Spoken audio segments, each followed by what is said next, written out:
बुद्ध ने किसी प्रयोग को किया, अपने जीवन पर किया और उनको लगा है कि ये प्रयोग अन्य लोगों के साथ साझा करने योग्य है, उन्होंने किया।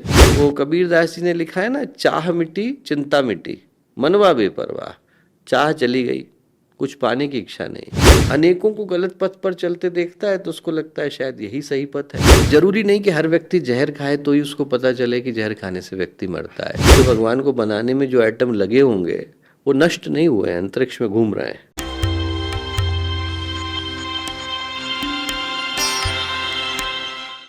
विज्ञान चीजों को तर्क, प्रयोग और सबूत से समझता है, वहीं अध्यात्म अनुभव मांगता है।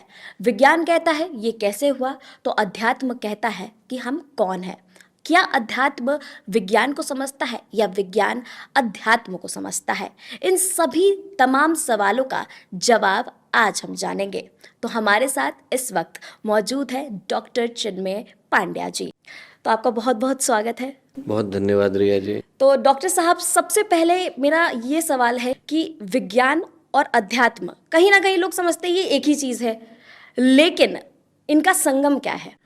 लगता भर है लोगों को कि विज्ञान और अध्यात्म जो हैं अलग अलग धाराएं हैं। अलग अलग धाराएं नहीं हैं, अलग अलग पथ के पथिक हैं। जैसे मुझे ये जानने की आवश्यकता हो कि आप जिस माइक से बोल रहे हैं, इलेक्ट्रिसिटी कहाँ से आ रही है, ये जो हवा है इसका कंपोजिशन क्या है, जिस एयर को मैं लेने की कोशिश कर रहा हूँ इसका एक्चुअल इंग्रेडिएंट क्या क्या है, तो वो जानने के लिए मुझे विज्ञान का सहारा लेना पड़ेगा। मुझसे बाहर की जो यात्रा है वो विज्ञान के सहारे गठित होती है। कोई एटम कैसे जुड़े वो जानना है तो फिजिक्स का रास्ता है। कोई चीज़ आपस में मिल करके किसी एक तत्व में कैसे बदले तो केमिस्ट्री का रास्ता है। यदि वो बन करके एक स्पीसीज में कन्वर्ट हो गए तो उसकी एनाटमी क्या है, फिजियोलॉजी क्या है, वो जानने के लिए लाइफ साइंसेस का रास्ता है। और ये सारे के सारे विज्ञान के पथ के पथिक हैं। मुझसे बाहर की जो यात्रा है वो साइंस की यात्रा है। पर यदि मैं अपने भीतर उतरना चाहूँ, मेरा इस धरती के अंदर आने के पीछे का उद्देश्य क्या है, मैं हूँ कौन, मेरे जीवन की मूल यात्रा क्या है, वो कौन सी चीज़ है जिसको पाने के बाद मैं मन में तृप्ति, संतोष, सुख, आनंद इसको प्राप्त करता हूँ, तो मुझे अपने भीतर गहरे उतरना पड़ेगा। और वो जो यात्रा है वो अध्यात्म की यात्रा है, अधि आत्म, अपने को जानने की यात्रा। और ऐसा नहीं है कि वो यात्रा किसी एक जगह की रही, देश की पुकार रही। एथेना का टेम्पल बनाया तो सोक्रेटिस ने उसके बाहर यही लिखा, नो दाई सेल्फ, अपने आप को जानो।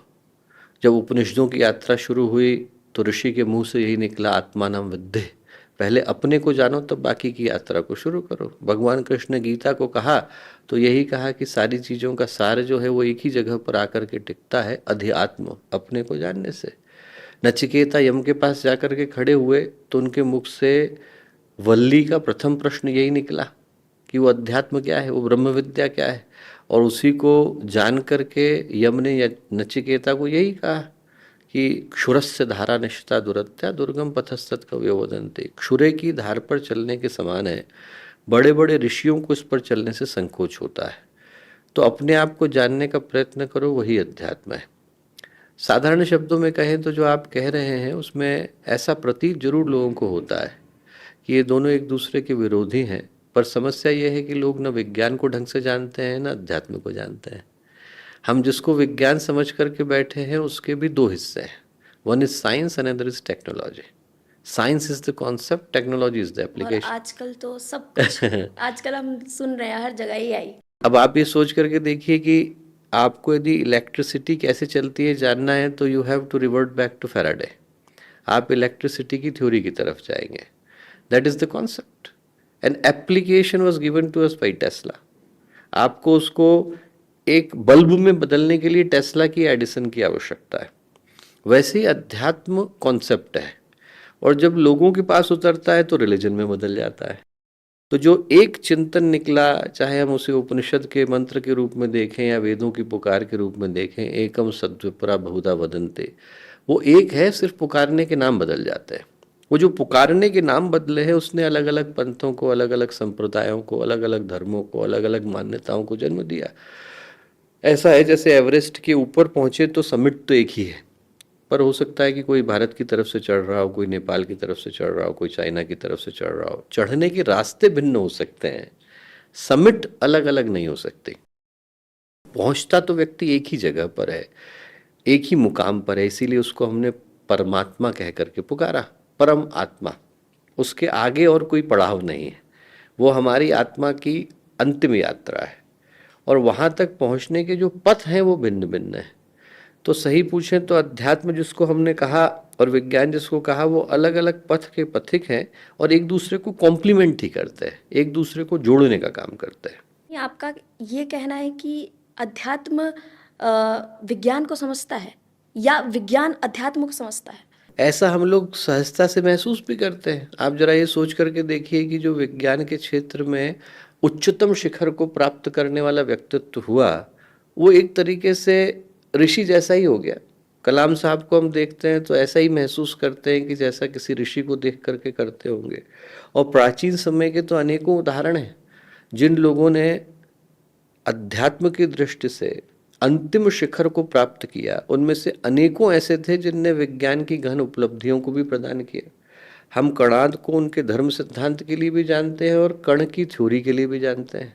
हम याज्ञवल्क को उनकी संहिताओं के लिए भी जानते हैं और यज्ञ का विज्ञान देने के लिए भी जानते हैं। हम महर्षि विश्वामित्र को उनके द्वारा दी गए बाकी के सिद्धांतों के लिए जानते हैं, तो मंत्र का विज्ञान देने के लिए भी जानते हैं। और फिर वही क्यों, आर्यभट्ट, वाराहमिहिर, भास्कराचार्य, एक से एक बढ़ करके ऐसे ज्ञानी हुए जिनको हम उनके आध्यात्मिक चिंतन के लिए भी जानते हैं पर उनके वैज्ञानिक अनुभवों के लिए भी जानते हैं। भास्कराचार्य का उदाहरण है, भास्कराचार्य ने सामाजिक जीवन का सिद्धांत दिया और फिजिक्स का उससे बढ़ करके चिंतन देने वाले दूसरे कम हुए।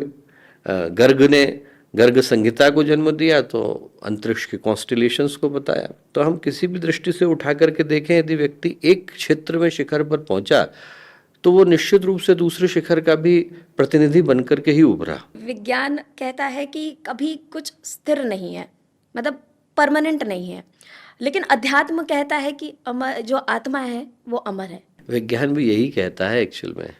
एटम्स अकेली ऐसी चीज है जिसको आप कभी नष्ट नहीं कर सकते। The famous statement of the person who recently got the Nobel prize is that you are probably made up of the same atoms that ever constituted Buddha. कभी बुद्ध भगवान को बनाने में जो एटम लगे होंगे वो नष्ट नहीं हुए हैं, अंतरिक्ष में घूम रहे हैं और उन्हीं से शायद हमारे या किसी और के शरीर का निर्माण हुआ है। तो सही अर्थों में तो विज्ञान भी उसी भाषा को बोल रहा है। सिर्फ ये है कि अनुभव बदल गए, व्यक्ति उसको दूसरे दूसरे दृष्टि से अनुभव को प्राप्त करने की कोशिश करता है। पूज्य गुरुदेव ने एक अद्भुत चिंतन दिया वैज्ञानिक अध्यात्मवाद का, और उस चिंतन के पीछे की भावना यही थी कि सही अर्थों में ऋषियों ने भी अपने जीवन के श्रेष्ठतम सत्य को अपने जीवन की प्रयोगशाला में जी करके दिखाया और फिर लोगों को दिया। यदि हम ये सोच करके देखें कि विज्ञान में अध्यात्म में समानताएं क्या हैं, विज्ञान की भी जो सिद्धांत हैं वो लगभग इन असेसिबल चीज़ों के माध्यम से निकल करके आए। दो एटम्स के बीच में जो गुजर रहा है उसको आप नंगी आंखों से नहीं देख सकते। वहाँ पर भी आप एजम्पशंस के माध्यम से ही पहुँचते हैं। यदि आप ये जानना चाहें कि किसी ने हिग्स बोसन को देखा है तो हिग्स बोसन को किसी ने नहीं देखा है, क्वार्क को किसी ने देखा है, किसी ने नहीं देखा, सब एटॉमिक पार्टिकल्स को किसी ने देखा है, नहीं देखा। आप यदि सर्न के अंदर जाएं जो दुनिया की सबसे महत्वपूर्ण लेबोरेटरी है, स्विट्जरलैंड के अंदर नीचे बनी हुई है, वहाँ पर भी जो इंटरप्रिटेशंस निकल करके आ रहे हैं वो इंटरप्रिटेशंस इस एक्सपेरिमेंट को हमने यहाँ किया, इस एक्सपेरिमेंट को यहाँ किया, इन दोनों के आधार पर जो सापेक्ष निष्कर्ष निकला उसको हम लोगों ने विज्ञान का अनुभूत सत्य कहा। अध्यात्म के जगत में भी परिणाम कुछ ऐसे ही निकलते हैं, सिर्फ व्यक्ति की प्रयोगशालाएं बदल जाती हैं। प्रयोगशाला यहाँ पर हमारा मन है, हमारा चित्त है, हमारी आत्मा है, और जब उस स्थान पर वो प्रयोग सफल होते हैं तो हम दूसरे को बता पाने की स्थिति में होते हैं। जैसे बुद्ध ने किसी प्रयोग को किया, अपने जीवन पर किया और उनको लगा कि ये प्रयोग अन्य लोगों के साथ साझा करने योग्य है, उनने किया। स्वामी विवेकानंद को लगा, उनने अनेकों के साथ किया। पूज्य गुरुदेव को लगा, उनने अनेकों के साथ किया। महर्षि अरविंद को लगा, रमण महर्षि को लगा, मीरा को लगा, चैतन्य को लगा। ये उनके जीवन के अनुभूत सत्य हैं जो उनको लगा कि यदि इस पथ पर कोई चलता है और इस तरीके की नियमावली का पालन करता है तो उसके जीवन में घटना घट करके रहेगी, और अनेकों के जीवन में घटी। शर्त यही है कि हमें उन्हीं शर्तों को मानना होता है। जैसे यदि आप विज्ञान के एक्सपेरिमेंट को करें और उस एक्सपेरिमेंट के जो अपने इक्वेशंस हैं या उसका अपना जो इंक्लूजन क्राइटेरिया एक्सक्लूजन क्राइटेरिया उसको आप पालन न करें, तो वही परिणाम आपके लिए प्राप्त करना असंभव हो जाएगा। वही शर्त अध्यात्म की है कि यदि आपको इस पथ पर चलना है, यदि आपको प्रहलाद की तरह से भगवान की अनुभूति को अनुभव करना है, तो आपकी भक्ति की मात्रा इतनी होनी चाहिए। यदि आपकी भक्ति की पुकार इतनी सघन है, इतनी अटूट है, इतनी अविरल है, आपके हृदय की पुकार इतनी सही है और सम्यक है, तो परिणाम ही निकल करके आएगा। व्यक्ति करता नहीं है, व्यक्ति उस यात्रा से गुजरता नहीं है और शंकाएं पहले पैदा करता है। नहीं, जैसा कि आपने बोला कि व्यक्ति करता नहीं है, तो अभी के समय में हम देखें और प्राचीन समय के टाइम पे देखें कि लोग ज़्यादा अध्यात्म की तरफ जाते थे। बीच में एक समय आया कि इस चीज़ से भागने लगे लोग, लेकिन अब वो दौर फिर आ गया है कि जो युवा पीढ़ी है हमारी, वो फिर अध्यात्म की ओर जाती जा रही है। तो ये अचानक से ये बदलाव का कैसे हो सकता है कि एक टाइम पे वो भरोसा नहीं कर रहे थे और अब इस जनरेशन में वो दोबारा इस चीज़ पे भरोसा कर रहे हैं? मुझे लग रहा है भरोसा पहले भी कर रहे थे, पर प्रमाण की आवश्यकता थी। स्वामी विवेकानंद जब अमेरिका गए तो लोगों ने कहा बहुत अच्छी बातें कह रहे हैं, भारत में क्यों नहीं कह रहे हैं। स्वामी विवेकानंद ने कहा कि भारत में कक्षाएं भिन्न हैं। अभी शाम की रोटी के लिए भारत का व्यक्ति तड़प रहा है।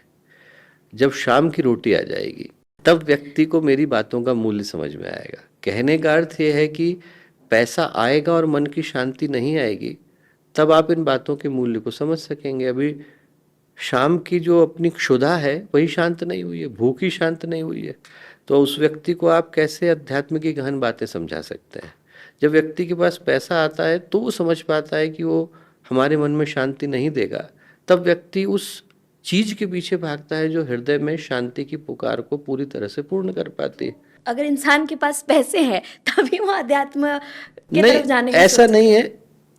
जरूरी नहीं कि हर व्यक्ति जहर खाए तो ही उसको पता चले कि जहर खाने से व्यक्ति मरता है। व्यक्ति दूसरे को देख करके भी अनुभव कर पाता है कि इस पथ पर नहीं चलने की आवश्यकता है। कुछ लोग पैसे होने के बाद भी खुश नहीं होते हैं कि कुछ उनके क्या, एक भी नहीं होता है। हाँ, अभी के जैसे कि आज अगर 100 रुपए कमा लिए तो कल ये रहता है कि कल 200 कमाना है, उस लालच में रहता है इंसान और कहीं ना कहीं भटक भी जाता है। आपका इस पे क्या कहना है कि अगर लालच की ओर जाएंगे तो इंसान तो भटकेगा ही? संसार का नाम ही लालच है एक तरीके से। वो जो नहीं मिला उसको पाने की दौड़ में व्यक्ति को भटका रहा है और निरंतर आगे की तरफ भटकाए ही चला जा रहा है। व्यक्ति जब औरों को भागता देखता है तो उसको लगता है इतने लोग भाग रहे हैं तो इस दौड़ के अंदर कहीं ना कहीं कोई ना कुछ सच तो होगा, और उस कारण से व्यक्ति उस दौड़ में लग जाता है। और हर व्यक्ति को ये महसूस भी नहीं कि वो इस दौड़ का हिस्सा है। और इस दौड़ का जो विजेता होता है वो कौन होता है? आज तक तो कोई हुआ नहीं। लोग ऐसे मतलब बोलते हैं ना कि पैसे पैसे आ गया, घर आ गया। ऐसी कौन सी दौड़ है जो चिता के पार ले जाती है? ऐसी कोई दौड़ नहीं है। आदमी सिर्फ इस भ्रम के कारण जिंदगी को जिए चला जा रहा है। आप जरा सोच करके देखिए कि संसार हमारे जीवन में सफलता की परिभाषा किस आधार पर तय करता है? सुख के आधार पर। आप सुखी हैं कि नहीं? और सुख की परिभाषा किस आधार पर तय करता है? कंपटीशन के आधार पर। आपके पास चीजें हैं इतना काफी नहीं है, औरों से ज्यादा होनी चाहिए। घर है इतना काफी नहीं, औरों से बड़ा होना चाहिए। नौकरी इतना काफी नहीं, औरों से बेहतर होनी चाहिए। पैसा इतना काफी नहीं, औरों से ज्यादा होना चाहिए। आप पे गाड़ी कहाँ की है, आप कौन से क्लास में सफर करते हैं, आपने शूज कहाँ के पहने हैं, ये सारी चीजें व्यक्ति की सफलता का और सुख का पैमाना बन गई।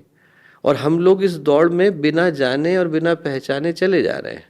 आप गए, आपके दोस्त के पास नया फोन आया, आपको अपना पुराना लगने लग जाता है।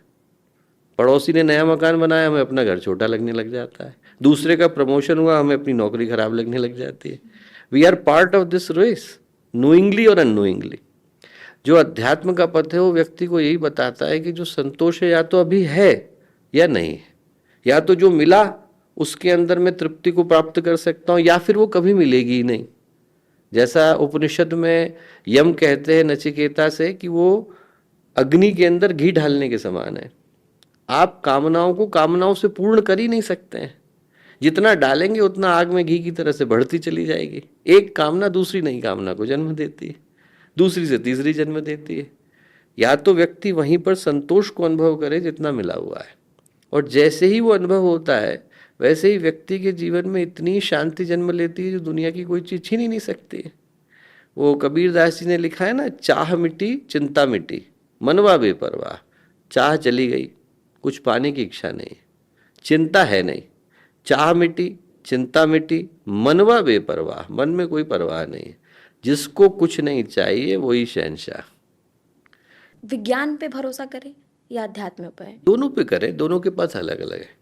लौकिक विकास के लिए विज्ञान की आवश्यकता है, आत्मिक उन्नति के लिए और आत्मिक संतोष के लिए अध्यात्म की आवश्यकता है। हम लोग क्या है, दो अलग अलग कक्षाओं की बातें हो रही हैं और हम दोनों को परस्पर जो है इनमैश करके बैठे हुए हैं। एक पथ अलग है और एक पथ अलग है। मुझे बाहर की तरफ जाना है तो विज्ञान का सहारा लेना ही पड़ेगा। मुझे यहाँ से लंदन जाना है तो बिना मैं प्रॉपर उसके ट्रांसपोर्टेशन के नहीं पहुँच सकता हूँ। पर मुझे यदि अपने जीवन का उद्देश्य प्राप्त करना है तो आध्यात्मिक पथ का, आध्यात्मिक साधनों का सहारा लेना अनिवार्य हो जाता है। एक का पथ अलग, एक का पथ अलग।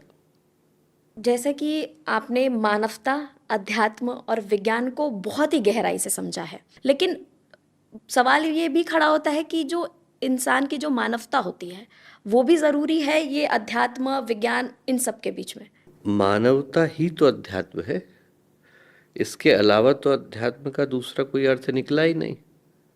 पूरी की पूरी महाभारत को कह देने के बाद महर्षि वेदव्यास के मुंह से यही निकला है कि दूसरे को कष्ट देना अधर्म है और दूसरे का हित करना ही धर्म है। परहित सरस धर्म नहीं भाई, पर पीड़ा न समझ भाई। रामचरितमानस में तुलसीदास जी ने कह दिया कि दूसरे को कष्ट दिया तो अधर्म हो गया, दूसरे का हित किया तो धर्म हुआ। पूरी की पूरी मानवता का जो अर्थ है वही अध्यात्म का अर्थ है।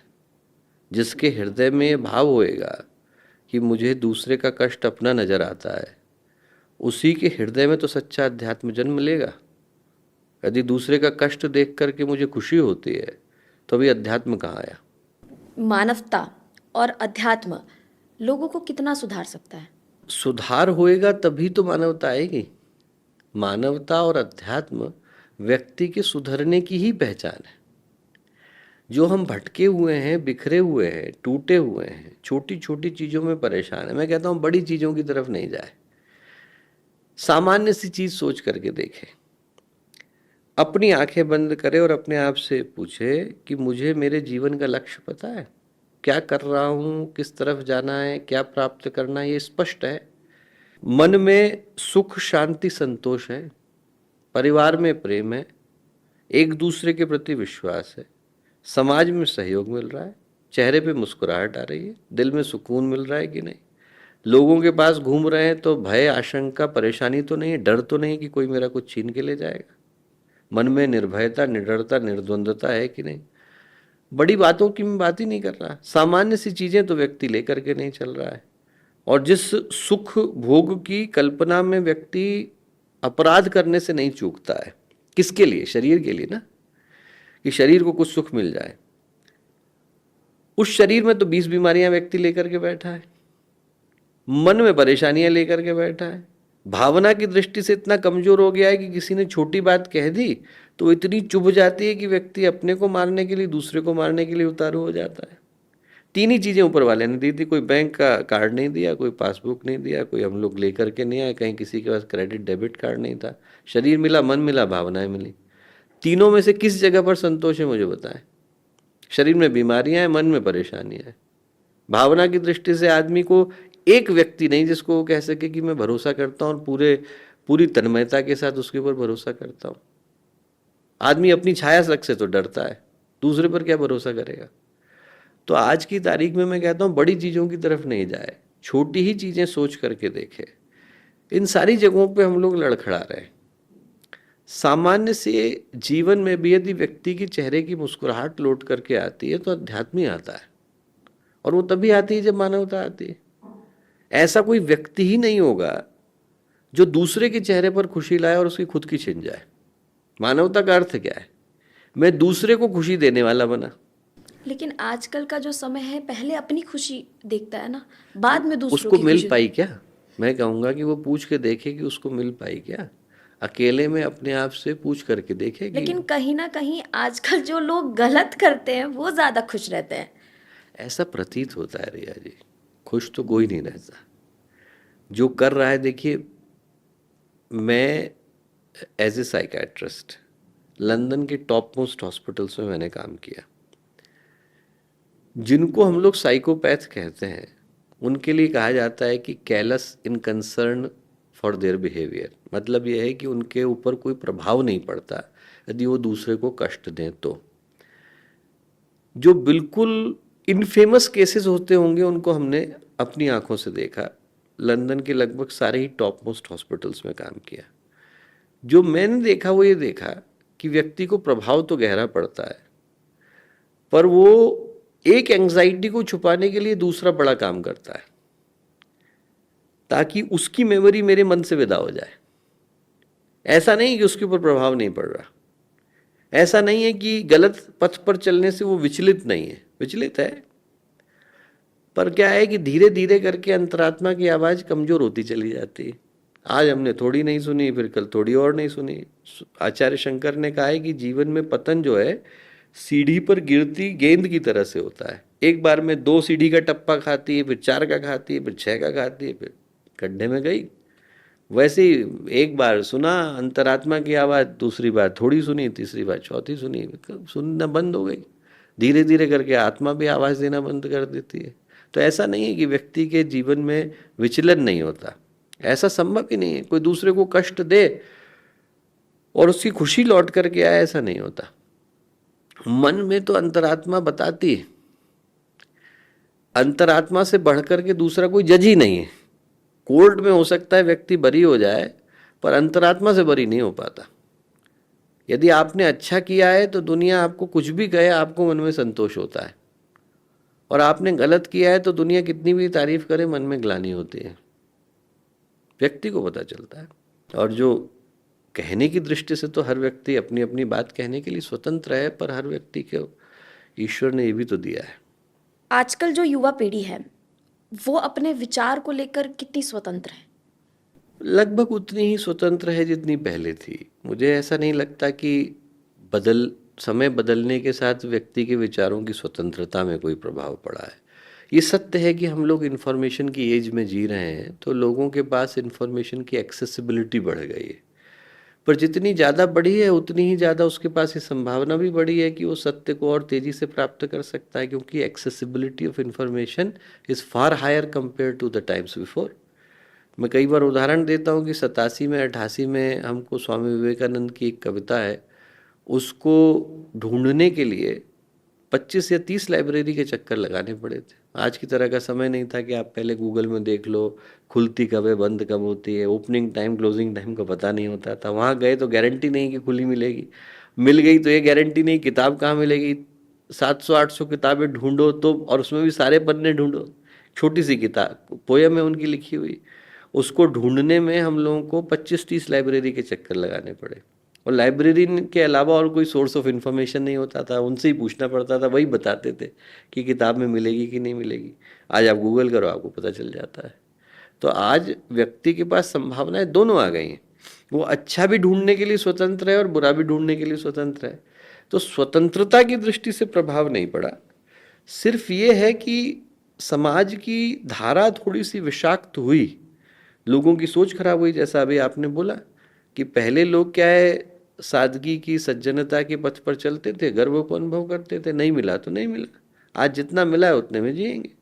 पर आज क्या है कि व्यक्ति अनेकों को गलत पथ पर चलते देखता है तो उसको लगता है शायद यही सही पथ है, मुझे जो है इसी पथ का पालन करने की आवश्यकता है। तो सिर्फ स्वतंत्रता नहीं बदली है, पर गलत करने की स्वतंत्रता भी बढ़ गई है। तो ऐसे में सिर्फ हमें हमारे अच्छे करने की स्वतंत्रता को जीवित रखने की आवश्यकता है। लोग अध्यात्म को ऐसा सोचते हैं कि कुछ सुपर पावर्स है इसमें, तो उस पे आपका क्या कहना है कि सच में अध्यात्म में कोई ऐसी शक्ति है जिससे लोग और बेहतर हो जाते हैं या उसी में लीन हो जाते हैं? इससे बढ़कर के बेहतर शक्ति क्या हो सकती है कि व्यक्ति अपने आप को पूर्ण रूपेण संतुष्ट अनुभव करे। लोग ये सोचते हैं कि अति मानवीय क्षमताएं आई तो सिद्धियां हुई। उनको तो पातंजलि ने जब योग सूत्र कहा है तो ये कहा है कि वो डिस्ट्रैक्शंस हैं, उनकी तरफ तो देखने की भी आवश्यकता नहीं, उनकी तरफ तो दृष्टि डालने से दृष्टि खराब हो जाती है, ये कहा है। गुरुदेव ने कहा कि अध्यात्म आया तो आपके पास तीन चीजें आई। क्या? आत्मसंतोष, जितना मिला है उतने में संतोष, इससे ज्यादा की चाह ही नहीं है। जब मुझे और कुछ चाह ही नहीं है तो मैं परेशान क्यों होऊंगा? लाओत्से थे, लाओत्से से उनके शिष्य ने पूछा कि आप जिंदगी में कभी हारे हैं? बोले कभी नहीं हारा। बोले ऐसा कैसे, आप तो बहुत छोटे से हैं। बोले मैं कभी हारा नहीं क्योंकि कभी मैंने जीतना नहीं चाहा। The moment you are not running to get anything, वो आपसे कोई छीनने वाला ही नहीं होगा। जब मुझे कुछ चाहिए ही नहीं तो आप मुझसे छीनोगे क्या? तो पहला तो आत्मसंतोष आया। दूसरा गुरुदेव ने कहा लोक सम्मान, लोगों का हृदय से प्रेम, वो ऐसा प्रेम जो आपके पद के साथ नहीं है, आपकी प्रतिष्ठा के साथ नहीं है, वो आपके साथ का निर्मल प्रेम है, वो लोक सम्मान। तीसरा देवी अनुग्रह, जब आवश्यकता पड़ी तो ऊपर वाले ने सहयोग दिया। असली अध्यात्म के तो तीन ही प्रसाद है। अध्यात्मस्य चित्त प्रसादनम, ऐसा शास्त्र कहते हैं कि जब व्यक्ति के जीवन में असली अध्यात्म आया तो ये तीन चीजें, यही प्रसाद हैं उसके। मन में संतोष है, लोगों का प्रेम है, ऊपर वाले का सहयोग है, और क्या चाहिए? लेकिन कुछ लोग कहते हैं मन में भगवान है, भले ही मंदिर नहीं जाते हैं, लेकिन मन में कहते हैं कि हाँ भगवान है, अंदर अध्यात्म है, मानवता है। उस पे आपका क्या कहना है? असली अध्यात्म तो यही है जब व्यक्ति को भीतर महसूस हो। पूरा दिन व्यक्ति किसी पवित्र स्थान पर बैठ करके गुजारे पर मन में अपवित्रता हो तो उसका लाभ क्या है? उससे ज़्यादा अच्छा तो ये है कि मैं अपवित्र स्थान पर बैठूं और मन में पवित्रता हो। बिरला जी के जो सुपुत्र थे वो गुरुदेव के पास 11 करोड़ रुपए लेकर के आए, गुरुदेव के पैरों में रखे, बोले आप सोने का मंदिर बनाइए। गुरुदेव ने कहा पैसे में छूता नहीं, तेरे लूंगा नहीं। बोले एक बात बता कि भगवान सोने के मंदिर में बैठे और बाहर व्यक्ति को खाने को नहीं मिले तो कैसा लगेगा? बोले बनाना है तो तू स्कूल बना, कॉलेज बना, हॉस्पिटल बनाओ, भगवान के मंदिर है। बोले हमें बिठाना होगा तो भगवान को मंदिर में नहीं, लोगों के दिल में बिठाएंगे। तो असली मंदिर तो वही है जब व्यक्ति के हृदय में भगवान है, उससे बढ़कर के सौभाग्य क्या है? डॉक्टर साहब, आपने हमें विज्ञान और अध्यात्म की बहुत अच्छी जानकारी दी। तो आज के इस खास बातचीत में हमने विज्ञान, अध्यात्म और साथ ही साथ मानवता की भी गहराई से सच्चाई जानी। हमने ये जाना कि इन तीनों का होना हमारी जिंदगी में कितना महत्वपूर्ण है।